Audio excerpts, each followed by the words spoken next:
দেখছেন স্কাই বার্তা নিউজ, খবর আপনাদের দেখাবো আমরা।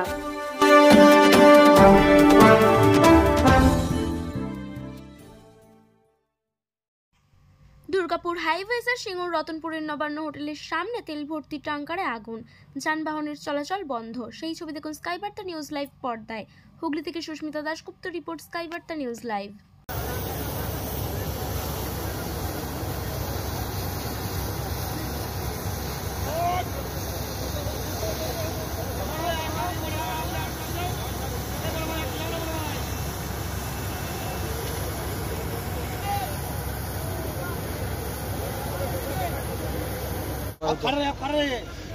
कैसा लगा हाँ कैसा लगा? नहीं बात कर रहे हैं। आप ड्राइवर हैं? हाँ जी, मैं ड्राइवर हूँ। हाँ कैसा लगा?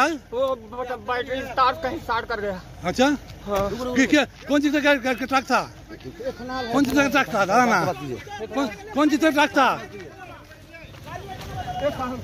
तो मैंने बुलाने दो, पूरा लोडेड है। कैसा लगा आग? कैसा लगा ठीक है रुको। आग? कैसा लगा? लोड है। कौन सा लोड है? क्या लोड है? एथेनॉल लोड है। एथेनॉल लोड है? हाँ, एथेनॉल पेट्रोल। पेट्रोल लोड है। पेट्रोल। क्या नाम है आपका? मेरा नाम श्यामगिरी है। तुम्हारा नाम क्या है? अरे श्यामगिरी है भैया। श्यामगिरी है।